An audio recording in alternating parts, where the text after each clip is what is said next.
Hello, everyone. I'm Mickey Duzdovich, and welcome to SBIFF Film Talk. Tonight's film, we'll be discussing Whales Without Walls. Here's a clip from the film.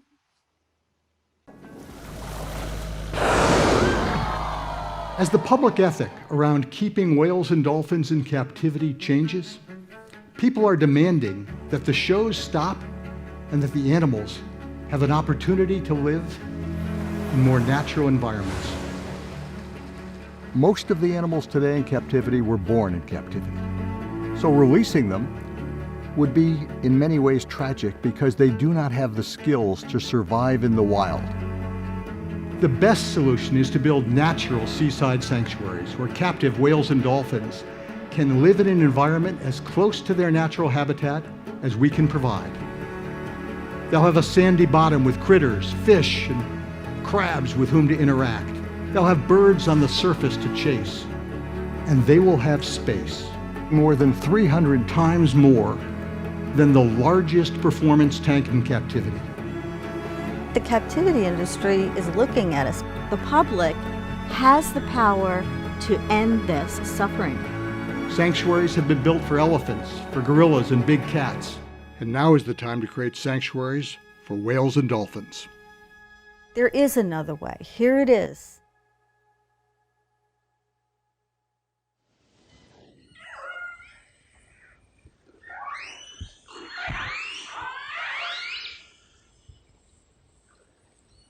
Now I'd like to welcome the executive director of the Whale Sanctuary Project and producer of the film, Charles Vinick. Hi, Charles. Very nice to be here. Thank you so much for joining us.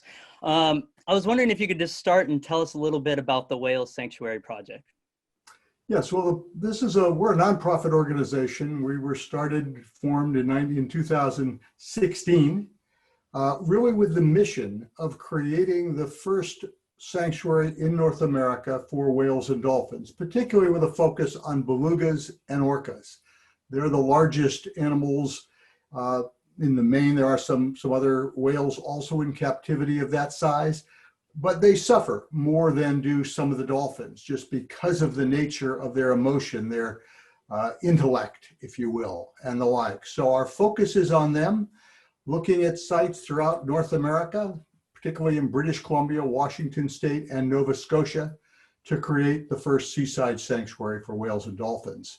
And we've been at that since that time. And as we'll talk hopefully a little later, we have actually identified our first site and are in the process of creating a sanctuary.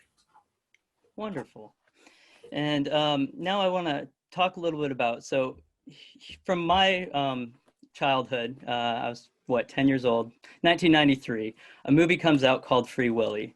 This movie played to everybody's heartstrings and all these kids, and everybody loved them. I watched it multiple times when it came out on VHS. Can you talk a little bit about a whale like that being in captivity and how it went about trying to, by setting it free, and how that all went about? Well, I can, and you were one of those children that actually made that story happen. Because when the film was made, Free Willy, or Willy, actually whale by the name of Keiko, was performing in a small tank, very small tank, in Mexico City. So at huge altitude, artificial salt water, high temperature, and was quite an ill whale. Story came out in Life magazine. Kids around the world, like yourself, wrote letters to Warner Brothers and to the owners of the park, and started a movement to help that whale get back to health and to helpfully bring it back to its native waters. And I was privileged to, after the whale was moved to Oregon, to the Oregon Coast Aquarium, where it gained 2,000 pounds in weight, got rid of a number of its ailments, all of them, was deemed fit to go back to its native waters of Iceland, where Keiko had been caught 20 years earlier. That experience of flying the whale to Iceland, creating basically a sanctuary, a netted cove off the south coast of Iceland in a bay called Klettsvik Bay, informs everything we do today. Because we learned not only what we already knew about how easy it is to capture a whale, but we learned how difficult it is to put one back. And that's about whales, like Keiko, in captivity are fed thawed frozen fish. They don't know that a live fish is food. The first time Keiko, and throughout that training of live fish feeding, he would capture it and bring it back, open its mouth and give it back to us, thinking it was a game. Eventually, he learned they were food. Wild whales, orca, swim 100, 125 miles a day. To get Keiko ready for that, we took him out on open ocean walks. How do you take a whale for a walk? I mean, the words don't make sense. But you go out on marathon training. You go at 2 knots, 3 knots, 4 knots, 10 miles, 15 miles, 20 miles, longer, to get him ready to swim with the wild whales. Then you create situations where he and wild whales will come in contact. You have a spotter finding the wild whales, we get close, turn off our engines, because the engine is a little bit of a whistle. He knows it's us, he'll come with us. And he spends time out with wild whales over time, getting comfortable with them. So all of that is about reintroduction, not release, because orca live in family units. So you can't just open the gate and let them go. That's cruel. You've got to see if they bond. He bonds with a family. So we did that for 4 years. Most amazing experience, certainly, of my life, to spend that kind of time in the wild environment, seeing how to do this, learning how to do it with experts, with animal care people, trainers, veterinarians, scientists. And I had the privilege of being the manager of that and learning about it with them. But what that taught us was how complicated this is, and why, for the great majority of these animals in captivity, sanctuary is the step that we can provide. 300 times the size of a tank, no concrete walls where their sounds reverberate back to them, a natural environment, huge, where they can dive and they can swim and the like, but it's the closest we can do to giving them a natural habitat while providing the care they deserve. They have entertained tens of millions of people in these parks, and they have made millions of dollars for the people who hold them. We owe them something back, because they, orca, are the top of the food chain in the water like we are on land. They have intellect, they have culture, they have language. They live in communities. We need to do better by them, just as we have begun to do for land animals, as we say in the film. And this is a good opportunity and a remarkable event, if you will, to create sanctuaries like this. And they will be contagious, and others will do the same. Now, you mentioned the theme parks and the parks that hold these whales in captivity, such as SeaWorld, and a documentary back in 2013 came out called Blackfish, and that really opened everybody's eyes to it. And I'll admit, I had really no thought about it. And when I was a kid, I've been to these parks, I've petted the whales, I've sat on one, like it's sure. And I've fallen into that whole gimmick that they're selling, and how it's educational. Can you talk a little bit about documentaries such as Blackfin being eye-opening for everybody, and why these types of films are so important? Well, Blackfish certainly did, in many ways, open many people's eyes to the story told from the perspective of trainers who have lived it. So that made it, like every documentary, real.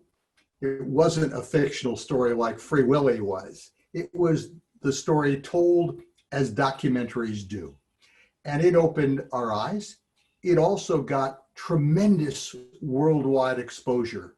So today we talk about work like the Whale Sanctuary Project as being part of the Blackfish legacy, if you will, the Blackfish effect. So it really has had an impact on us as the people in the Whale Sanctuary Project.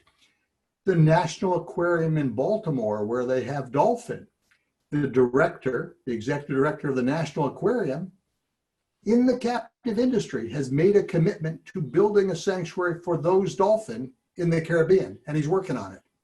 That's also an outgrowth of the Blackfish effect in many respects, and symbolic of a better illustrative of how people in the industry also have come to realize this. Now, it's not to say that we should point fixed fingers and criticize the industry. When you're pointing a finger, there are always three pointing back at us, pointing back at yourself. We all have learned, we've evolved our thinking around this, just like we did about elephants, just like we have about chimpanzees.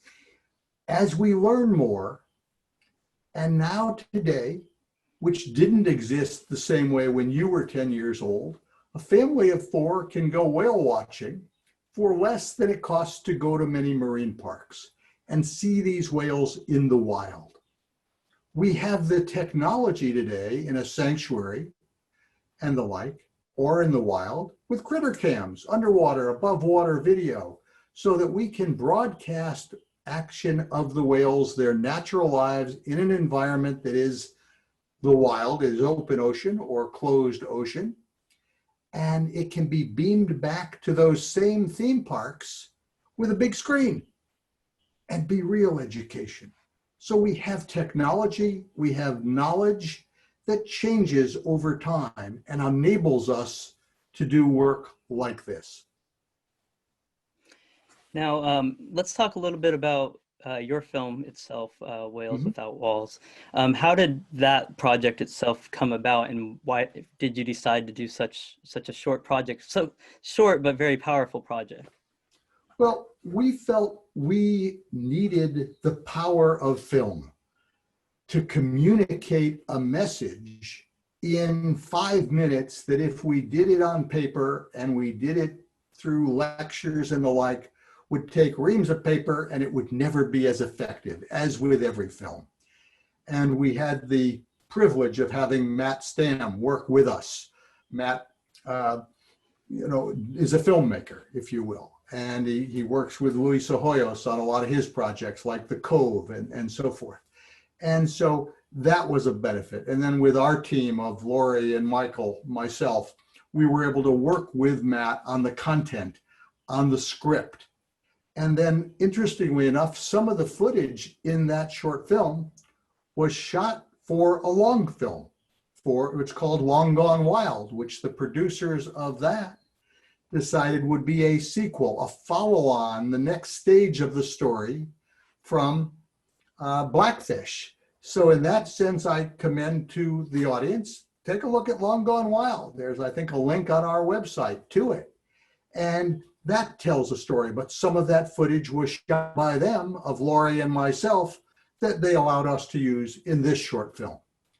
And now we're looking at doing a documentary on all of the making of a sanctuary, so that the whole story can be told, but this one tells it and becomes the best promotional piece we could have for why we're doing what we're doing and what it is. And we're now editing that so that the last frame is the actual sanctuary site we've selected rather than the artist rendering.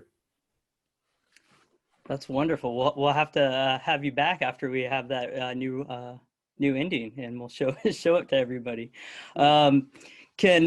Speaking of the making of the sanctuary, can we talk a little bit about the process towards the construction and ultimately the opening and how that's going right now? Sure, thank you. I appreciate that. As I think we've talked and we mentioned a little bit in the film, we were looking at sites for a North American whale sanctuary in Washington State, British Columbia, and Nova Scotia primarily. Looked at over 130 sites, did all kinds of environmental study of them, narrowed that process down, and have now selected a site in a small town on the eastern shore of Nova Scotia called Port Hilford. And we are doing environmental study. Today, there were boats out to deploy ADCPs, acoustic Doppler profilers, to get a sense of the wave action, the currents, the flow of the water, so we know exactly where to position our nets. We're in the process of permitting. We've been meeting through Zoom with science scientists and researchers around Nova Scotia to understand their questions, to get their advice, to make sure the community, First Nations, all work with us going forward. When you bring a sanctuary, it's not like you want to build a store in a community. This is a project that you have to have the community embrace. So part of our site selection was certainly about the physical parameters, depth, an average of 12 to 15 meters of depth, enough space, more than 100 acres, all of those criteria, weather protection and the like. Equally important was finding a community, fishers, fishermen, fisherwomen, who would adopt a project and share their use of the water space.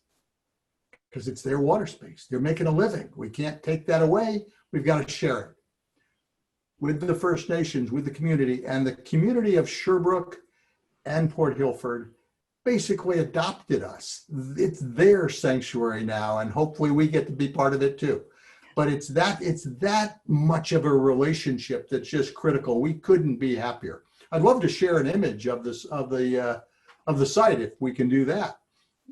Yeah, I don't see why not. Let me see if I can share screen. It's letting me. Cool, we got it.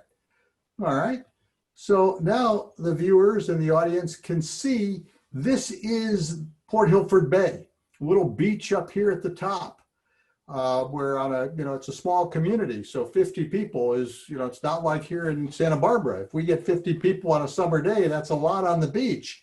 But this is really forest land all along the coast, a few houses over on this side on a cliff, a pier here where two fisher boats are moored. But this will be the area, somewhere along this area, that we will have our land base and nets potentially in this area. All of that has to be worked out with the community. We do this as a partnership. They plan with us where the nets should be, where our infrastructure should be. There'll be an interpretation center, an educational facility where the public can come and where they can see what we're doing, but not have any interference with the natural environment, not have any way to really interact with the animals. There could be a nature walk along the coastline where with big eye binoculars you can see what people are doing, what the whales are doing. But it's that kind of a natural experience, very limited. It's not a tourist attraction in any way. Everything is done first and foremost with the interest of the whales, and our participation comes second. We're looking to, I like to say, we want to have the first whales welcomed by the end of 2021. And I have to be honest, COVID has slowed us down a bit. We can't go back to Nova Scotia yet, but we have people there doing the work for us, and we're getting very adept at these internet kinds of meetings. But in 2022, early 2022, we hope that we're prepared to welcome the first couple of whales. This would be a sanctuary for 5 to 8, likely belugas to start, orca maybe down the road, depending on how that works. There are more than 300 beluga in captivity, 57 orca, and certainly more beluga in captivity in Canada than there are no orca in captivity in Canada. Oh, there's one lone orca. So that's the way we look to start, but we're in the final planning stages, a lot of fundraising going on. I hope people will go to our website, whalesanctuary.org, and see what we're doing, get more of the story on a day-to-day basis with Facebook, Twitter, and our website. But it's a movement, if you will, that's happening globally that we are very focused on a North America sanctuary to open very soon. And how do you go about getting the whales, rescuing them from these different parks? It's a great question. And it is the case that we look to partner with entertainment facilities, marine parks that have them today. Every trainer I've ever met cares as deeply about the animals in their care as we do. It's not about, boy, this terrible thing. It's about a change. It's about a change in philosophy and practice. And we would look to do it with parks. There are parks, just as I mentioned, the National Aquarium in Baltimore that will do something on their own for their whales. There's Merlin Entertainment in the UK that has some 50 parks around the world. They made a commitment years ago to have no cetaceans. They bought a park in China that had 2 belugas. They have moved those 2 belugas to the same bay we used for Keiko in Iceland, and they're caring for them there. We're a little different. We're looking at being a facility, and multiple facilities maybe, that works with the marine parks to care for some of their animals, and hopefully in partnership with them. And so our doors are open. We're in communication with a number of such facilities. We look to be in communication with more, to work hand in hand with them to facilitate this change. So you mentioned that there are multiple facilities already, and that you're looking to have future sanctuaries. Can you talk a little bit about how many areas would be possible to host, since there are so many orcas and in captivity? How many sanctuaries would you need to eventually host them all and get them out of these parks? Well, the first order of business is to demonstrate that one can be done on the size and scope of what we're doing, which is the largest by far and the most complex in that respect. So that's what we have to do. We have to be the test case and do this one, open it, welcome the first 5 to 8 whales, and be there and do it. But we will be an open book. All of the ways in which we do it, all of the technology we use, all of the protocols, the research, and the fundraising models, the staffing models are open to everyone. And we will work with other groups that want to do this anywhere. And I'm getting a little old, long in the tooth, as they say. Can I do more? I hope so. I would welcome the chance. We all would, but it's going to take more and more people. And it's about starting the process and moving it forward. There are hundreds of marine parks around the world. There are now on land all kinds of nature experiences with bigger land mammals. There can be just as many sanctuaries. Just have to move it forward and start it. Now that brings me to my next question. Do you think other nations can go away from keeping them in captivity? Well, I'm pleased to say that just this week, the country of Brussels has been talking about and has moved forward with bills in their legislative system to prohibit keeping cetaceans in captivity. I've been in discussion this week with Kazakhstan, and there is a bill in Kazakhstan today and discussion by the president to prohibit keeping dolphins in captivity going forward. Canada passed a law in 2019 that it would no longer allow breeding of whales in captivity and dolphins, that it would prohibit any new parks from opening. And that legislation has been passed and gone forward. And in the Canadian Senate, when we made our announcement, they made an announcement in the Senate about our sanctuary. SeaWorld has made a policy to stop breeding whales in captivity. Those are all steps that show this is changing, and hopefully it will just continue to grow. Well, it sounds like the future is looking much brighter than it used to look. So that's wonderful. And I'm really appreciative of the work that you're doing. I wanted to talk to you. You mentioned earlier about maybe doing a follow-up documentary about the building of this sanctuary. Can we talk about a little bit about how the process of that's working? Are you doing filming now?